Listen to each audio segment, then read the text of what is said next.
Spent too much time in California. Now I got that Rona. Gotta be a loner. Staring at my phone. Gotta be a loner. Gotta be a loner. What's going on, everybody? This is like week 10? I don't know. 10 or 11, I think, of quarantine. Things are going okay. It's time to do our positivity stretches. And as we stretch, we remember all the positivity that is inside our bodies and radiating out into our positive palms. And we bring our positive palms together in front of our new t-shirt that I just got from my friends over at Superhuman Objects. And you can get one too. They're great. They're my friends. You should get a t-shirt. I didn't have any of that. That all just kind of happened. That's funny. And the sound you're hearing now is the sound of a dog walking on a wooden floor. Hi. Clinkety clank. Anyway, I'm getting an antibody test tomorrow morning. Get an antibody test tomorrow morning to see. I'll wait. I'm getting an antibody test tomorrow morning finally to see if what I had back in February, March was in fact the coronavirus. So that's somewhat exciting. I get to go drive an hour in the car and sit in there and wait until they're ready to take some of my blood to see if I have an antibody, to see if I have antibodies for the coronavirus. Now, there's a lot of talk about antibodies these days, but you know, I don't really understand why people are pointing out the fact that there's no evidence that there is immunity after exposure, after, like, the antibodies don't necessarily do anything. And it's like, well, I mean, we never know that they do anything until we know that they do something, you know? There's no sense of pointing out, like, we don't have that evidence yet, so don't count on it. I mean, it would be totally unprecedented in the world of, like, of viruses and diseases and epidemiology for a person to not develop antibodies from a virus and then have the antibodies not do anything. I mean, they're not always 100% effective, but they do offer some level of immunity usually, and they last for some amount of time. So let's remember that almost all viruses and viral infections function that way. Like, you get exposed, you build up antibodies, the next time's easier, if not even noticeable, because you're immune.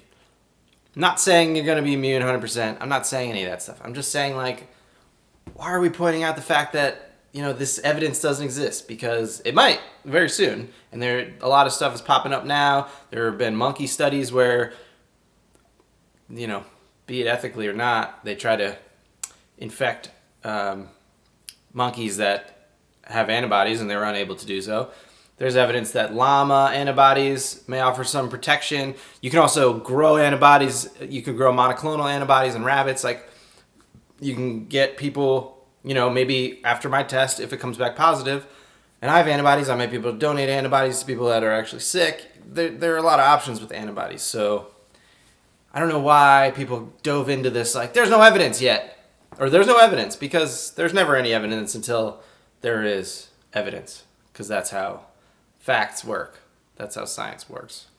So let's be hopeful that, and it looks like that's happening. I think there is evidence now. It's not totally conclusive, but there is definitely evidence. So, you know, things are starting to get better. I don't know about socially or politically, but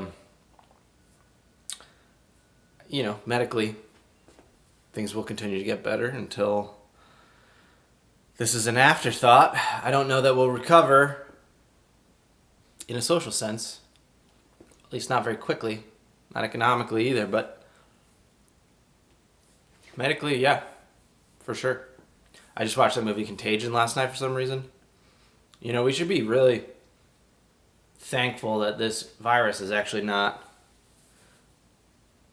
as bad as it could be, because it, you know, as we've now seen, it has a pretty relatively low mortality rate, which is good, all things considered.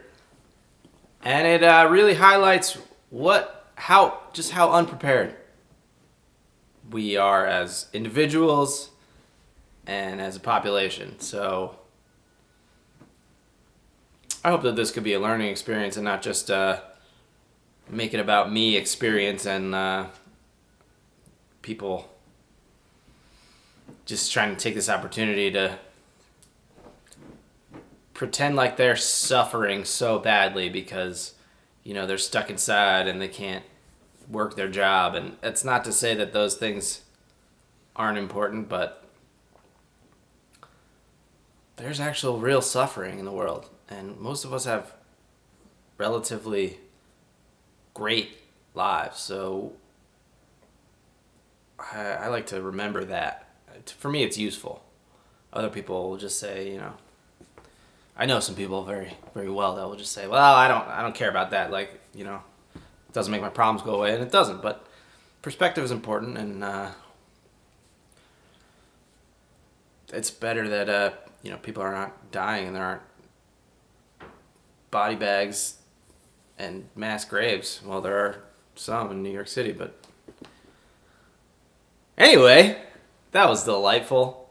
I always do this podcast right out of the shower, so I feel like it's not a very good representation of my hair, which is fine, especially for listening. The audio, I know my hair probably sounds pretty terrible, but if you're watching, this is me. I don't know. I don't plan these introductions. I just kind of talked, and there are more important things to talk about. I mean, not more important than my hair, more important than the pandemic and stuff. So I'm glad I finally got to the hair thing. I definitely wanted to hit that. And yeah, I got a really awesome conversation today. Let's forget about me. Because I just talk and it's probably not that great. But what is good in this episode is the conversation I had with Sean and Taylor from New Zealand Sun Films. They're friends of mine. I've worked with them professionally on a couple projects and had one, and we're going to talk about that, and so I won't get too into it, but we had a project lined up that I had to literally bail on right before this lockdown, and it ended up being the right decision, but it was a little bit of a source of tension not for them, for me personally. I felt guilty, but we talk about their experience. They're still over in Southern California, and they're great people to work with. They're friends. I admire them very much. They're hustlers. They put out a lot of work. They work very efficiently, and I think the best compliment I can give them is that they're just really nice people. They make you feel comfortable. They make you feel taken care of. They genuinely are interested in people that they work with, and they're just great to talk to, as you'll see. So I'm happy I'm grateful that they took the time out to talk to me. And I hope you like them, and I know you'll like them, but I hope you enjoy the conversation. I'm gonna link to their website, and all of their stuff is on streamable on Amazon Prime.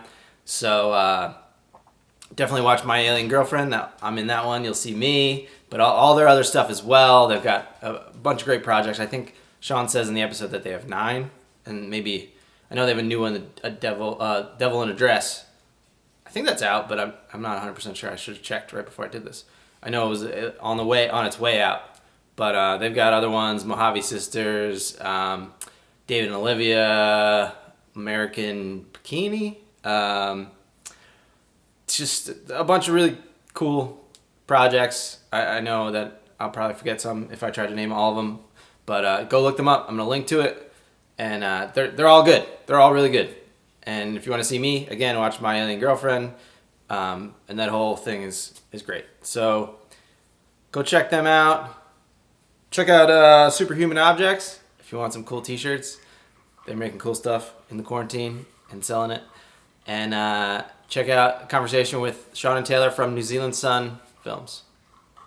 All right. So this is the thealoneaviruspodcast. I'm here with Sean and Taylor of New Zealand Sun Films, which friends of mine that I've worked with in the film industry a couple of times, and they were nice enough to come on here, talk to me. And hey, Jordan. Hey, thanks for being here, guys. Great. We're happy to be here. Yeah. So I like to start with a little bit of sort of like a vibe check, like where you guys are. You're in Southern California, LA area. Yeah, we're in Redondo Beach, which is just about 50 miles south of downtown. Cool, perfect. And what does it feel like being there right now? I think I watch a lot of news because I have more time to watch a lot of news. But I think California in general, besides much like New York, where that really packed in areas are getting hit really hard. I think in our city of Redondo Beach, there was like 53 cases totals. I don't think there's any deaths. And so, but everyone's normally spread out anyway. When I'm talking with people, I always tell them, yeah, we'll get into the car and drive 5 blocks to go to the store. So we always social distance just as out of a habit, unlike maybe if you're living downtown or in West Hollywood. Sure. So I haven't seen Taylor. Taylor's 30 years younger than me, so I don't know if his experience has been different. Yeah, I mean, it's been weird, especially doing what we do. I think making movies and stuff. The sort of obviously everything got put on a hold. So I think that the biggest way that it sort of affected both Sean and myself and you as well, I imagine, is just not being able to do sort of the thing that we love to do. So and just like yourself, we've been sort of finding different ways to make content, in the time of, because writing every day gets very monotonous. And I don't. For context, we were 1 week into a new show, which Jordan was supposed to be in, and he was sort of the first to clue me in. He gave me a call, and he's like, I don't think I'm going to be able to do the show, and then.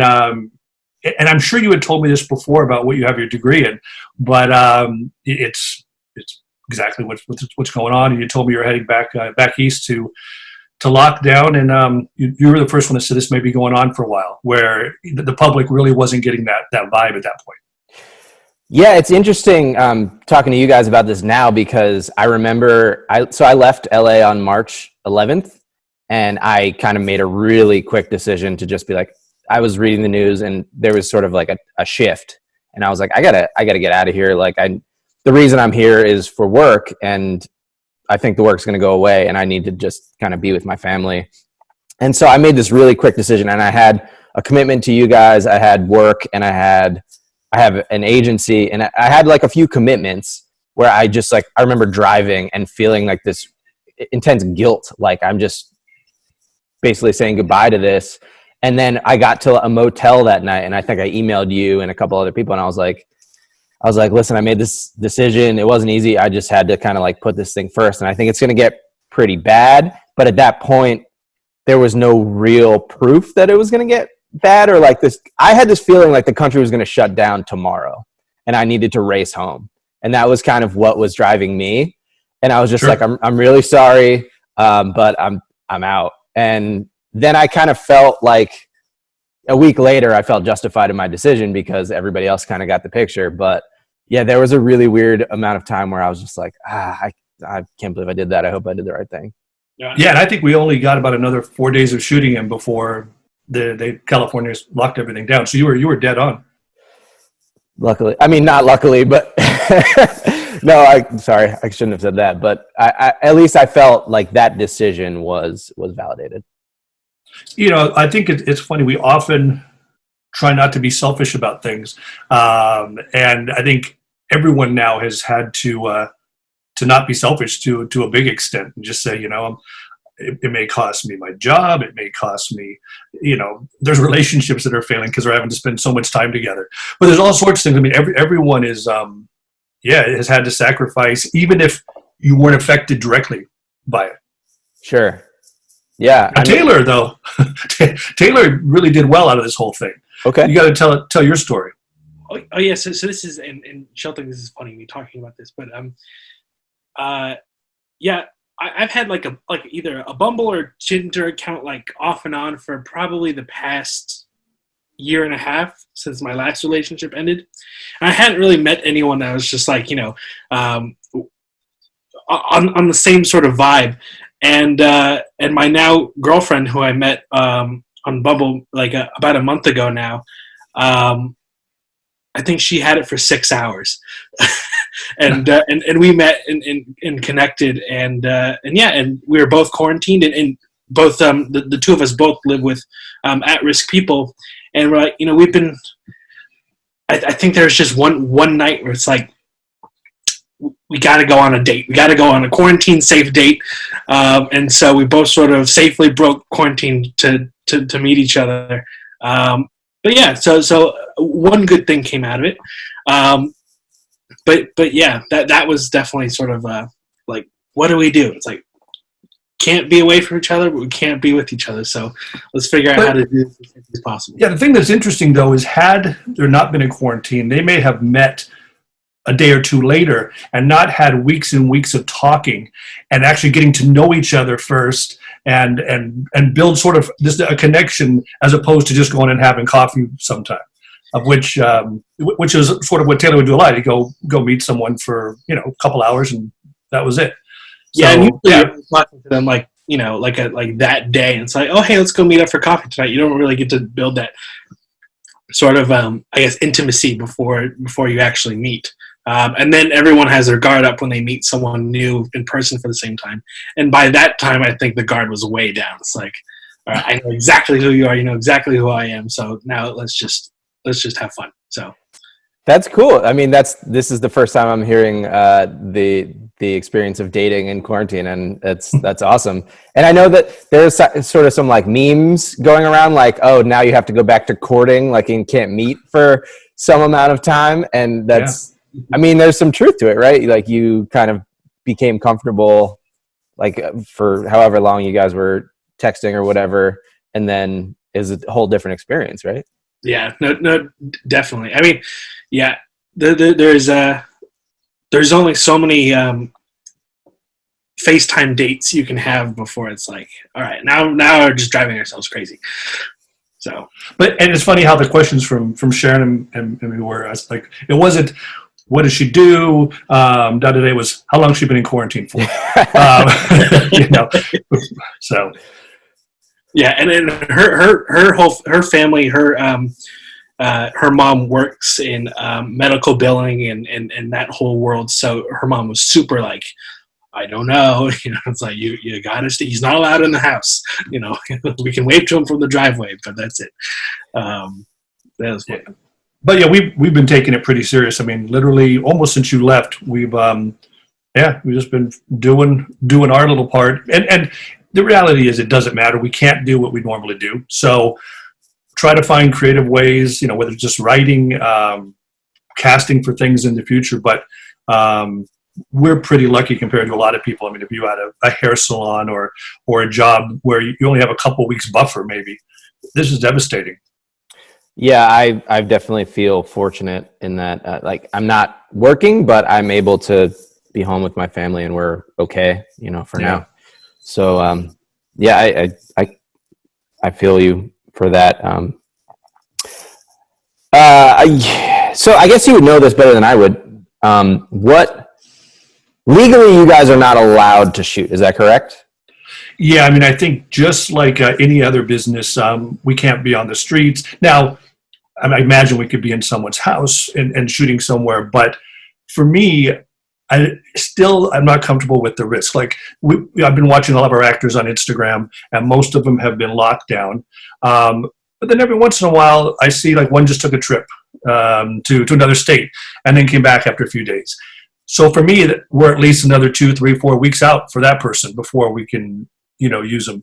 And then even when we do start, I think we'll have conversations between anyone who's in scenes together and make sure they're comfortable with what they did during this time, the people they've come in contact with.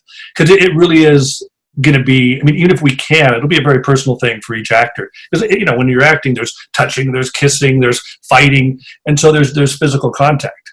Well, and even so even like putting on mics and stuff, it's like you can help by sterilizing equipment and stuff, but there's still, it's like, okay, here you go. I'm going to give you the mic, that type of, that sort of just natural everyday contact you don't even think about when you're filming. Props, all that kind of stuff. Yeah, absolutely. Yeah. Well, I did want to ask you guys. So it does feel like the country, for better or for worse, is moving towards opening things up, although somewhat gradually in different phases, and different states are doing their own thing. But I myself am starting to try to cope with the idea of finding a new normal and trying to find safety and comfort in opening up, because there's nothing I can personally do to stop it. So I just wonder what you guys think kind of moving forward in this new context, because obviously, I mean, I want to work. I'm sure you guys want to work, but it's like, it's a new thing to balance. It's just it's going to be a different experience, I think, for everybody. And I'm sure you guys have been thinking about it. Yeah. Taylor? Sorry. No, you go ahead. I was going to say, I think my biggest frustration right now is getting accurate numbers about what's happening. And, so, I mean, this is rough, but if you look back, say, 4 weeks ago, they were testing, let's just say, 100,000 people a week, and there was X amount of cases. Then they jumped to, 500,000. Then they're doing 1 million a week. And so the numbers are going up, but that's the only number I'm seeing. I'm not seeing, say, per 1,000, what is the case rate. So I really know where we are, where it is, because I know that in LA, they're really ramping up testing. So the per day cases are going up every day. But there may have been a lot more, even back in the day, they just weren't being tested. So it's hard to plan anything. And I think that's the toughest part, because I really don't know. And even death numbers daily, they're several weeks behind, from when they contracted it. So it's really tough to gauge when, I think, is the most frustrating part. And then, of course, I'm 50, Taylor's 30. We're in two different risk zones. My parents are in their 80s. Whole different ball game. So there's all that to consider. I'm 20. What's that? I'm 20, not 30. Well, I'm sorry. Yeah. Yeah, That's right. that's what I thought. But yeah, you're 30 years I older know. than me. So, but again, just total different risk group. And then even how it behaves out here. They're saying that Californians could have had it a long time ago, but it never took hold because of the sort of warm winter we had. And again, because we're more spread out than a place like LA. So I think it's going to be tough because it's not going to be fair. Iowa may have a whole different situation going where New York's just not going to be allowed to for much, much longer. And so, and I think people will get jealous. You see it on the news, like, well, how come they're out at the 4th of July barbecue and, we can't even go to the park. Yeah, so it's I think, and I honestly believe everyone's trying. When governors report numbers, they're looking out. They've got to err on the side of caution, and they're getting new information all the time because they've never dealt with it. So it's. And I think you said something interesting earlier. It's the first time since I've been alive that the world has been involved in something versus us versus them, or like a 9/11 sort of had a very specific geographic thing. But this is everyone around the world. So my daughter literally just got into New Zealand right when they were shutting down, and so her first 2 weeks there were in lockdown. But because they've only got 5 million people there, they were able to just shut down the country, keep everyone at home for a month, and now they're opening up quite quick because they're almost non-existent, like 100 cases or something. So it's every country's different. I was speaking with an actor from Denmark, and they had sort of a similar thing where with 5 million people, you can react different and test different than you can with 340 million. yeah, absolutely. So Yeah, those are my thoughts. Oh yeah. And please, Taylor, if you've got. No, I've sort of been seeing more on a sort of a online front, especially with people that I've seen who are really, really getting frustrated having to stay at home with their families. Yeah, it's interesting. I mean, and then there's the protests and stuff, which I actually saw some down in Torrance Beach, where everyone was out there with their signs, and I even saw a few police officers out there with them holding signs. It was very unusual. Yeah. One person. But like, you know, our beaches got shut down, and I don't know. Like they've opened up the parks, but not the beaches. I think people social distance more at the beach if they're going to lay out with the people they're with than at parks. And at parks, you interact, you frisbee. The kids are on the jungle gyms.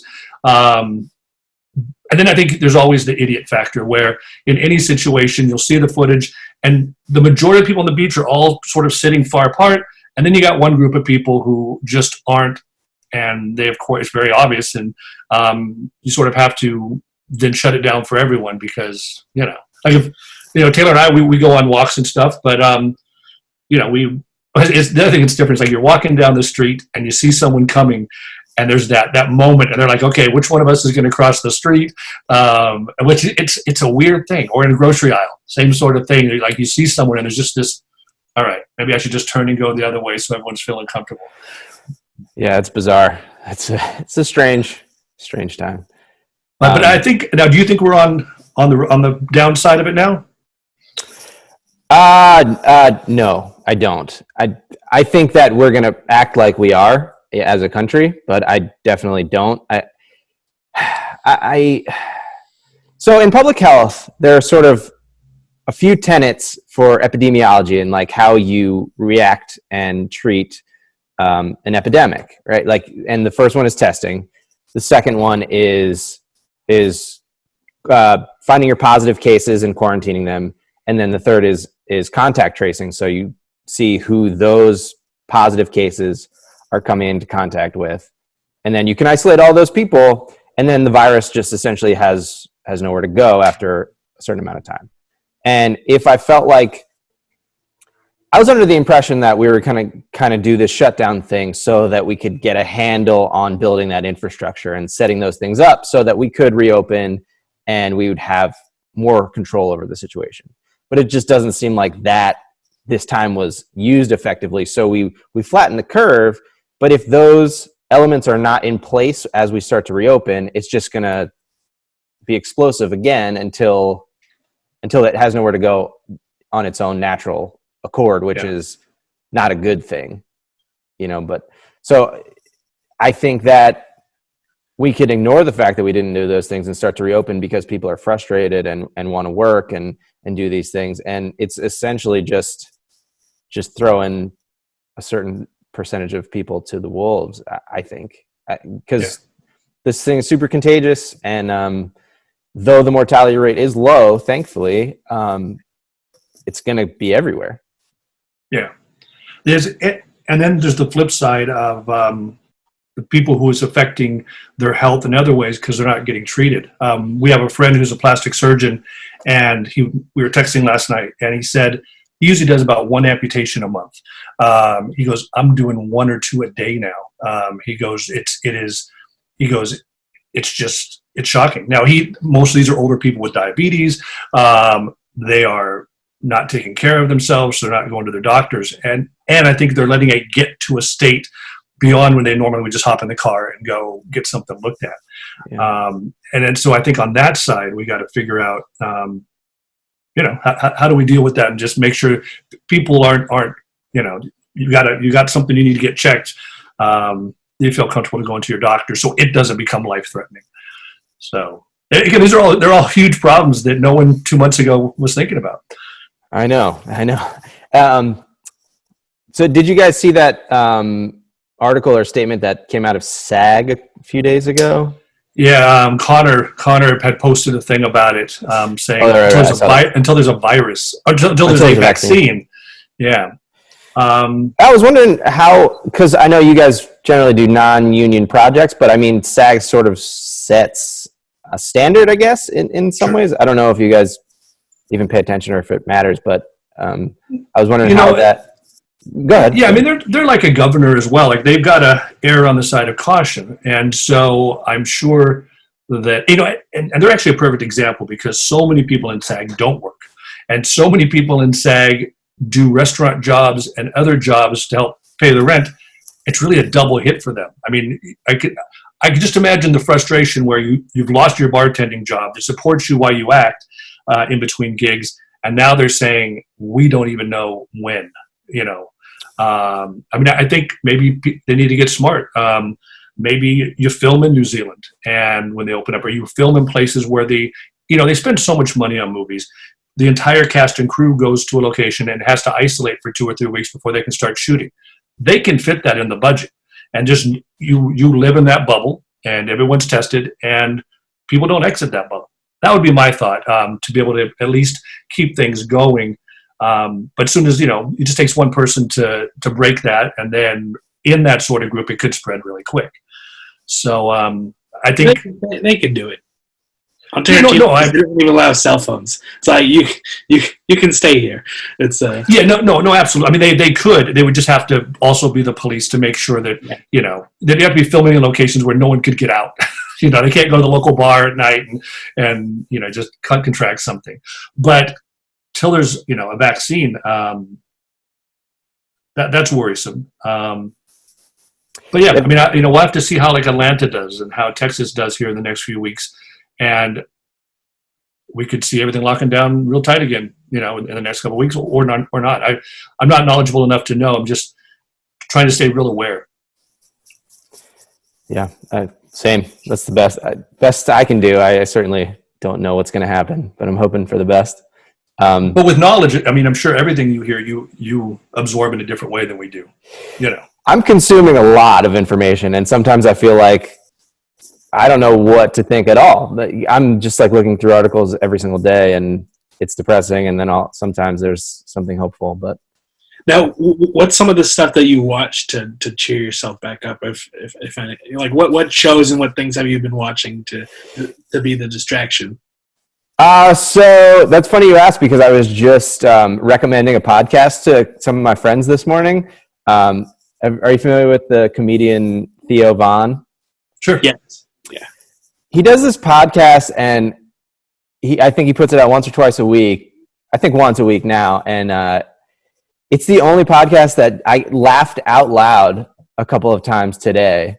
And it's just like such a welcome distraction. I'm obsessed with comedy and just what comedy is, because I still don't know, but I feel like every once in a while I can have some grasp of what it is, and then it's ethereal and goes away. But comedy is sort of everything, and not just consumption, but like I'm trying to write and make things that are funny, because it feels pretty good right now. But as far as TV shows, I've been watching the Midnight Gospel show on Netflix. That's sort of amazing. Have you heard of that one? No, I haven't seen it. It's it's like a psychedelic cartoon / podcast. It's just like really wild, and it'll take you out of whatever you're feeling at any given time. It's very intense. And then I watched the newest season of Ozark when that came out. That was pretty good. And then not uplifting, but it was good. It was good. It was definitely engaging. Yeah. What about you guys? What are you watching? It's been a different.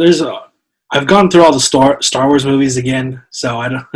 I'm sort of running out of things. I've seen probably Parks and Rec, The Office, and that '70s show like all the way through, maybe 3 times each. So it's just finding something that's funny and engaging and sort of can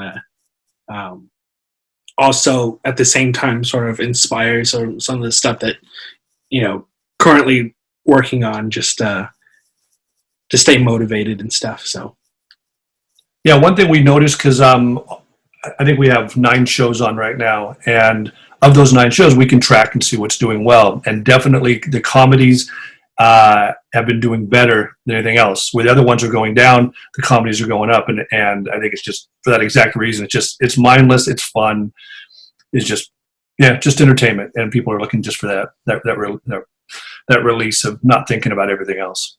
And people should definitely watch My Alien Girlfriend, which is out now, and you'll see me and Taylor. You're great in that movie. Your acting is so good. Thank you. Yeah, and yours, I was literally just talking to someone about it yesterday after we had done the live stream, just about your character constantly trying to get with the other bridesmaid, and just those comedic moments which are so hilarious. It's really fun. Because Taylor mentioned it in the live stream, and then in the Instagram one I just posted, we actually added a clip in of you. awesome. So yeah, but that's the thing of always when you're doing a character, it's you're just one of those actors. You're just easy to work with. You always bring something interesting.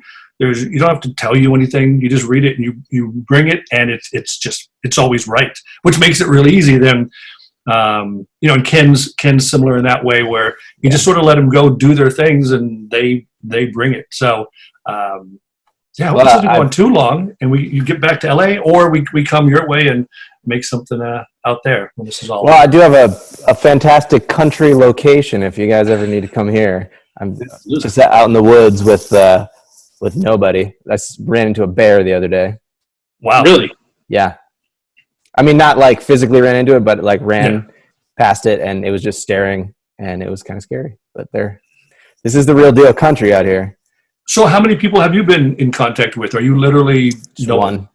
Wow. Yeah. And then from a distance, family members occasionally. But just I didn't even leave the house or like the area around my house for 7 weeks until earlier this week. So it's different. I'm glad that I'm not in LA. I just feel like it would be hard to be in a room, in an apartment for this long. And there's no reason to be here. I mean, really, there's a lot of actors who have gone home. Some have gone home to other countries, and they may be a long time before they come back. But there's nothing. You're not missing anything because there's nothing happening. So it's better you're with the people that you want to be with. Yeah, I agree. And like I said, I'm super grateful to be here right now and have the means that we have. It's nice. Oh shit. 10 minutes. Apparently. And just on the flip side, my wife has not stopped working. She works in aerospace, and they literally they didn't let him go, but they, from working from home, probably 3/4 of the workforce, and then the people that they could set up 15, 20 feet apart in this huge facility, that's what they do. And everything is Zoom, and they're half their companies, well, the majority of the companies in New Zealand, and so they were used to doing a lot of teleconferencing anyway, but because there's classified stuff, they can't do a lot of it from home. And so the computers and the servers and everything they work on have to be there. But when you're launching satellites, there's a lot of hush. Like I get it. It's like it's funny because even sometimes we'll watch the live streams of the rockets going up, and they'll even say, and we're not allowed to tell you what's on this one. Sometimes they can't even show the deployment. Like they'll get it up, and soon as they're about to deploy, they'll have to cut away because whatever they're putting up is private. Wow. But they test them every day coming in, and not test them, they take their temperature. But they've had, and I want to say there's maybe 40 people working there total now out of several hundred. Not a single case. Everyone's been doing their job to try to limit it's either the home or work, and so far no cases, and because one case shuts the entire business down and could literally put 400 500 people out of work. So so there's incentive to take it seriously. Yeah, and like they were buying them lunch for the first month, so the lunch would be delivered. They wouldn't even have to leave the building to go to lunch. But then someone had to deliver that food. That's what I always thought. So I have a sister who works as a checkout person in New York, and she says, they have plexiglass now and this and that and blah, blah, blah. We wear gloves and masks. And I said, but they put the thing on the conveyor that they've touched. Now you touch it and you put it in the bag. She just said, yeah, but I'm wearing gloves. I'm like, no, but then the next person comes and you touch all their food and put it in a bag. There's got to be huge potential for that, or maybe not. Maybe that's not how it spreads. I don't know, but it's something I thought about for sure. So we've been doing like giant 2-week grocery shop shops. And then since we've got all this extra time, I just stand outside and bleach every single item. And it's like, what else am I doing right now? And like, it's probably very low odds of that transfer actually happening, but it's like, why not? Yeah. Just eliminate that one thing. So I do have a couple questions that I ask everybody, and I want to get to them before this thing cuts off. This is my first podcast with 3 separate things, so Zoom is actually being, putting that limit on us, which sucks. But so the first question is, if not for quarantine, what do you think you guys would be doing today, Friday? We'd probably we'd be shooting the series, and you'd probably be here with us. Yeah. That would be awesome. Great. What good do you guys think is going to come out of this whole situation? I think that a lot of things are going to change, especially in sort of the entertainment world, both through distribution, only because a lot of things have started to change, of course, with movie theater. I think the movie theater industry might hurt a bit, or they might see a huge boost once people are going to be dying to go back into the movie theaters. But like, there's a whole controversy with Universal and the movie theater chains, like, because Universal's like, oh, we'll just release our movies right to home, on demand. And the movie theater chains were like, we're not going to forget that. And then they banned them from releasing their movies in the theaters. But that's a bad thing. But good thing, hopefully once this is all cleared, everything will go back to normal, and people will be excited to actually get out there and start working again. So hopefully it won't take long for everything to get to a good place. I just think real quick, I think we'll be more prepared now than we ever were with PPEs, with shutting down things the second, better to have had a 3-week travel ban and locked everything down and then be able to open back up. So if anything good comes of it, the world will be very aware and be ready to act much quicker than they were, because everyone was so unsure. Absolutely. Great. I always kind of brace myself asking this question, but what do you guys fear most coming out of this? For me, it would just be my parents. They're both in their 80s, both doing pretty good, but it's just something that, all their years of living pretty good might not matter. So it just that, and they've been great, isolating and do what they need to do. So, Taylor? This is, serious but not serious. Only because I've heard a lot of stories. I think there's going to be a lot of confrontations, especially with people who have been talking to multiple people on online dating apps at the same time. And now they're going to have to either choose, or there's going to be a whole bunch of blow-ups with all these people with side hustles to their main relationships. And I've heard a lot of stories of there's going to be a lot of confrontation coming up once this is all over. And there's going to be a lot of babies in 9 months. Fair enough. Yeah. Yeah. And a lot of material to write about, most likely. Yep.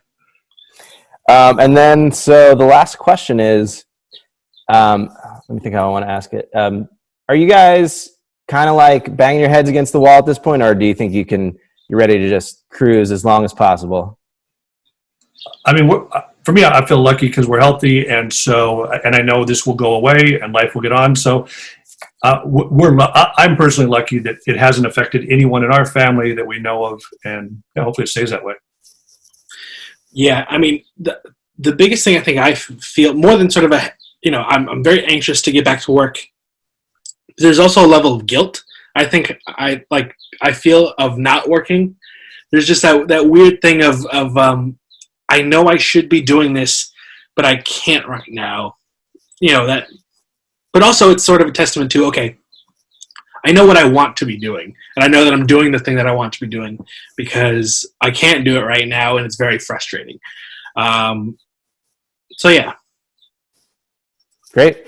Yeah, I think that's actually super impressive that you know exactly what you want to be doing at 20, because I did not, and I wish I had. But no, very and very fortunate for me to be doing it with my father, which is very cool. Of course. Well, thanks so much for doing this. I really, really appreciate it.